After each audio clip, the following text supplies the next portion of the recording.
18 and a half years, you saw 400 people get executed, over 400 people? 400 plus people get executed. Most of them that I was growing up with around there playing handball and basketball and just breaking bread with. And every day, sometime twice a day, the state was executing them.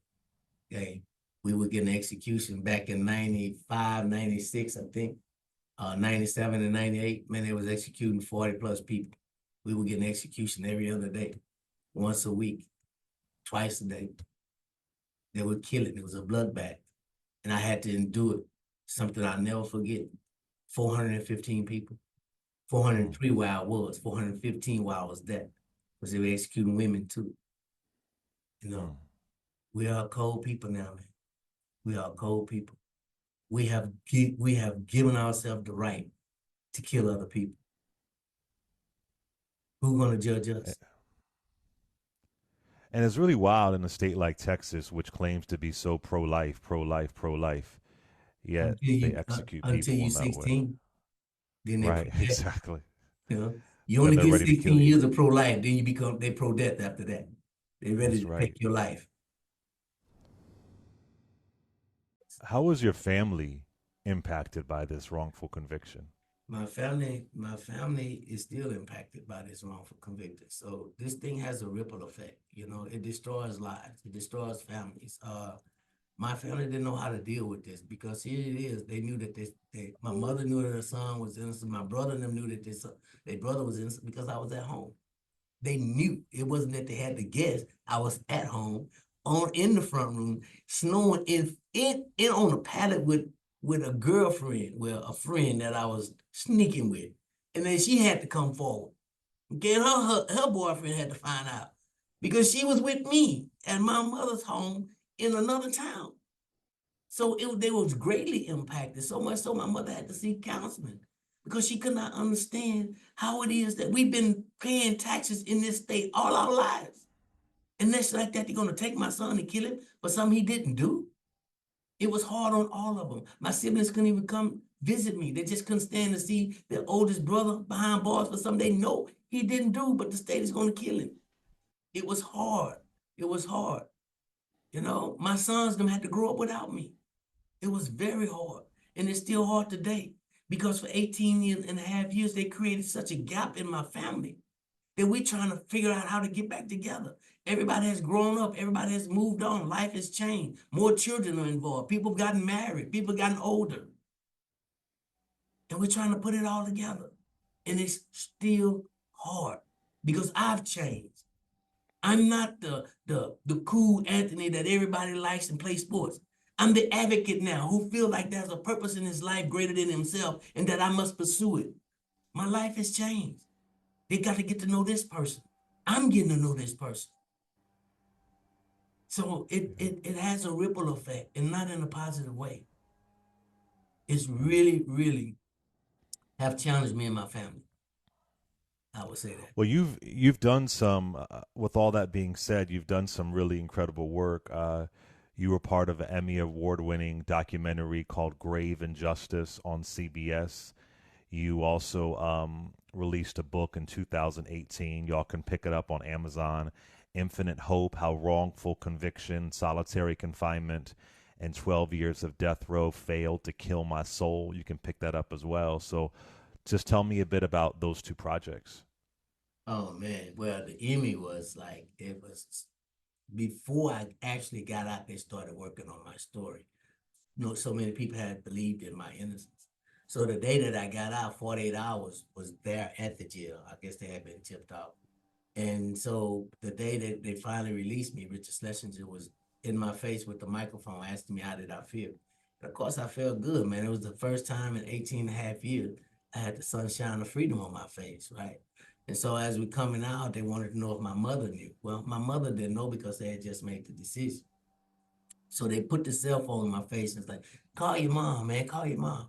And I'm like, man, I don't know how to use no cell phone, you know. And this thing, when I went in, this cell phone was big, this big, and you plug it into the car lighter and you talk and it costs you a lot. But now you got this little cell phone that got buttons you can call all around the world. And I didn't know how to use it. So it was like, well, look, I'll call your mom. My attorney said this.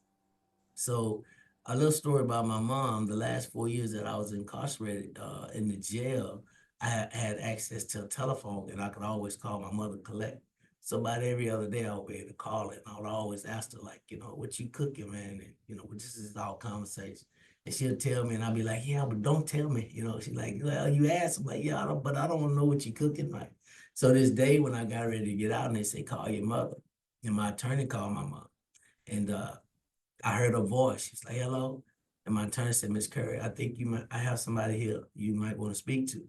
And she handed me the phone. Well, so my mom wasn't used to someone handing me a phone because I'm in jail.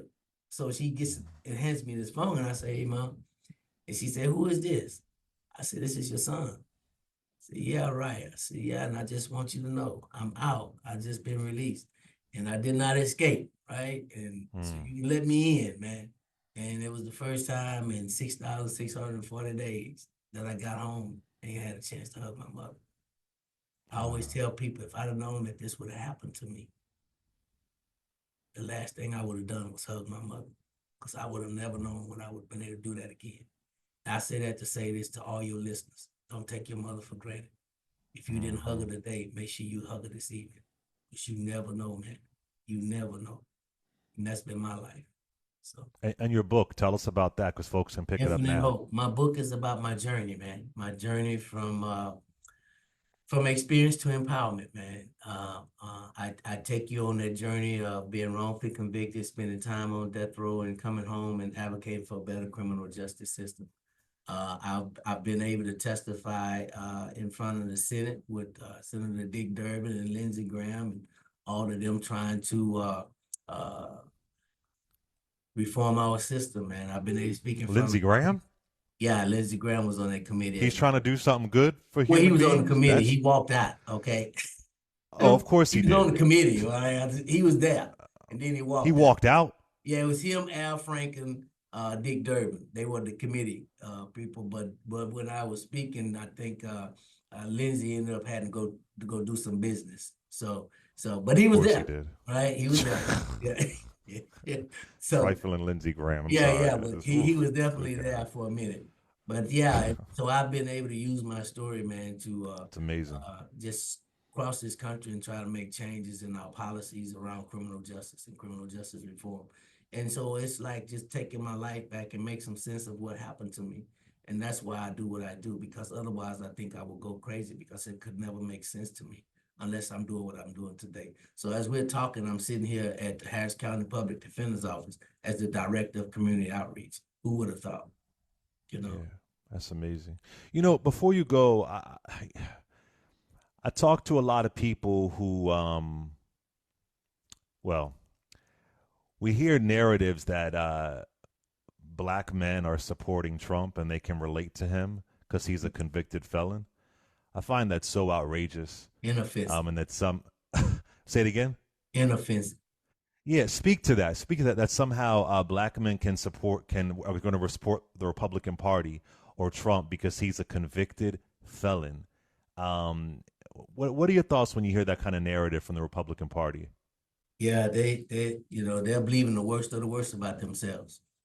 That's what it is. They're believing the worst of the worst narrative about black men who happen to be them and themselves. And it's really sad because it speaks a lot to your lack of education, your lack of understanding of where you come from, how you got here, the people that you're disrespecting now, that whose shoulders you are actually standing on. It just speaks to a lot of disrespect. You are currently 59 years old. You are doing amazing work. I know you were compensated by the state of Texas, which there's no amount of compensation that could make up for them putting you in bondage. But did you ever receive an apology? Well, when I was at I was doing work at the state capitol and all these state reps lined up to shake my hand and apologize. But I don't call that an apology. Well, apology to me would be abolishing the death penalty because that's the one Mm, thing that you use to try to murder me. So that if you mm, want to apologize to me, then get rid of the one thing that you use to try to murder me. All right. mm. And until we do that, then that's never an apology. That's just a handshake. Did you hear about Marcellus Williams in Yeah, Missouri?